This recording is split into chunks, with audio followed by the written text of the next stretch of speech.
Boa noite, gente. Quem fala é Marcos Vinícius e eu sou professor de Geografia. Vou estar trazendo para vocês hoje dois assuntos.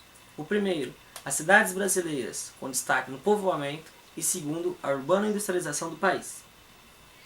Começando a falar do povoamento, o Brasil no início ele tinha uma população extremamente restrita ali no seu litoral, principalmente devido à produção de cana-de-açúcar, né? Então nós tínhamos uma população extremamente concentrada na zona litorânea e o interior vazio.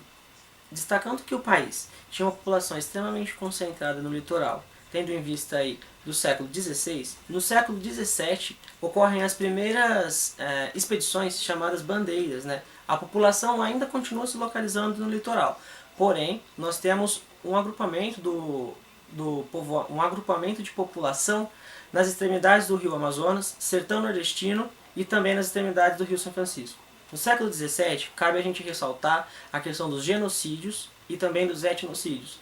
O primeiro, genocídio indígena, né? Vamos destacar que foram genocídios e etnocídios quando se trata da população indígena. O primeiro, nós vamos tratar do extermínio em massa, o genocídio, e o extermínio físico em massa. E o segundo, o etnocídio, um termo aí que é menos utilizado, menos comum ser utilizado, nós vamos tratar do extermínio cultural de várias tribos. Então a gente tem o extermínio físico dessas populações, conforme as populações, os europeus foram avançando, nós temos o extermínio físico e também o extermínio cultural dessas populações que aqui residiam. A ocupação do interior brasileiro, ela tem do interior do país, ela se inicia no século XVIII, com um período que a gente chama de aurífero, né? Aurífero ligado a pedras preciosas, ao ouro, a descoberta de jazidas de ouro, principalmente aí em Minas Gerais, Mato Grosso e São Paulo. Com a descoberta com o ouro, com as pedras preciosas em destaque, a população começa a ser conduzida, né, a se conduzir rumo onde essas jazidas se localizavam, né, rumo a esses estados. Mas com isso cabe aqui ressaltar que conforme era feito esse extrativismo mineral, essas populações que se deslocavam para fazer esse extrativismo, elas não ficavam muito tempo nessas cidades onde essas jazidas estavam agrupadas. Após a escassez, após esgotarem aí essas jazidas, essa população ela acaba se deslocando para outras cidades onde novas jazidas eram encontradas. Então aqui a povoação do interior do Brasil ainda não ocorre de forma eficaz. No século XIX, nós temos negação como um produto de suma importância para a história do país, que é o café. O café ele proporciona principalmente o povoamento mais intensificado nos estados de São Paulo e Paraná, principalmente na região do Vale do Paraíba, oeste do estado de São Paulo e noroeste do estado do Paraná. Até o século XX, o Brasil ele se vê como um país extremamente agrícola que visava a exportação. Produzia-se no país, mas esse produto era encaminhado para o exterior. Então é a partir do século XX que a matriz, principalmente industrial do país, ela se transforma. E nesse momento a gente tem um evento que é muito importante chamado êxodo rural, que é quando a população antes concentrada no campo, a maior parte da população começa a migrar para as cidades em busca de novos empregos, novas condições de vida, porque agora a indústria, o setor, a área de trabalho, o forte econômico e industrial, ele não se concentra mais no campo. Agora nós temos o princípio, o início daquela urbano-industrialização que eu estou trazendo para vocês, que é o segundo assunto que nós vamos discutir, e o enfoque principal agora, ele é urbano e não rural. Vamos focar agora na urbano-industrialização brasileira. E são 3 décadas de destaque que nós vamos discutir. Década de 30, década de 40 e década de 50. Essas 3 décadas são de suma importância para o processo de urbano-industrialização do país. Mas vamos levar em conta que a urbanização ela ocorre principalmente na década de 60.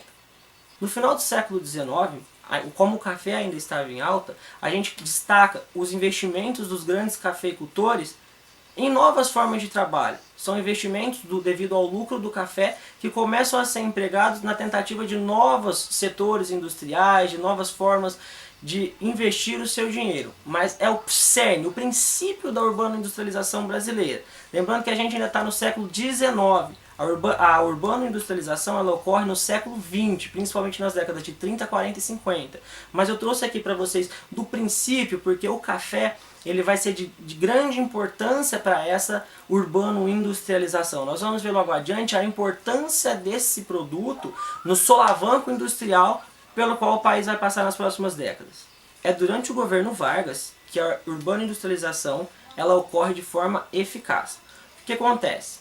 Devido à crise de 30, o país que tinha seu produto, o café, como principal produto de exportação, devido a essa crise pela qual o mundo estava passando, os estoques de café, o Brasil não conseguia mais exportar esse produto. Então o que acontece? Se você tem o seu principal produto de exportação, principal fonte econômica, que não está sendo mais exportado, ele não tem mais uma aceitação exterior, a única saída que você tem é produzir outros produtos. Então a matriz industrial brasileira ela começa a ser diversificada, isso no governo Vargas. Ela começa a ser diversificada principalmente com a implantação da indústria de base no país, né?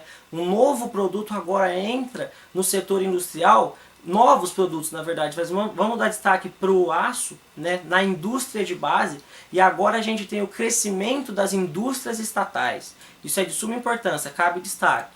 Aqui a gente começa a ter o princípio da industrialização brasileira de forma eficaz.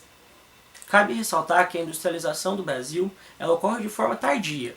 Enquanto os países europeus e os Estados Unidos estavam passando pela segunda revolução industrial, o Brasil dava seus primeiros passos nesse ramo. Vargas era um presidente nacionalista e ele utiliza-se de toda aquela estrutura na qual a demanda que o café exigiu, né, o desenvolvimento que o café também ajudou a alavancar, por isso agora a importância desse produto eu ressalto, como eu disse anteriormente, toda aquela estrutura gerada pela produção e exportação de café, tanto de armazenamento, de deslocamento, logística, tudo, Vargas aproveita-se disso para a implantação da indústria de base no país. Já em 1939, tendo como marco aí o início da Segunda Guerra Mundial, os 70% da indústria brasileira que estava voltada para bens de consumo não duráveis, agora ele reduz para 58%. Então a gente tem uma gradativa queda que mostra, né, a diversificação da matriz industrial do país. Outro governo que cabe a gente destacar aqui nesse assunto de urbana industrialização é o governo de Juscelino Kubitschek. Quando a gente pensa no JK, logo vem na nossa cabeça a construção de Brasília. Não que isso não seja importante, mas o que acontece? Como o nosso foco aqui é industrialização, nós vamos destacar o governo de Juscelino Kubitschek devido à abertura para as empresas internacionais, o capital internacional entrar, né, o fluxo do capital internacional e principalmente montadoras de veículos automotores, elas entram no país. O Juscelino Kubitschek ele abre as portas do país para a entrada dessas indústrias, dessas multinacionais, principalmente, anota isso, produtoras de veículos automotores. Quando a gente produz carro, a gente precisa de um lugar para que ele ande, né? Veículos automotores necessitam de rodovias. E é esse ponto que é de suma importância no governo de Juscelino Kubitschek, a implantação de inúmeras rodovias no país. A gente tem um crescimento da malha viária exponencialmente crescente durante o governo de Juscelino Kubitschek.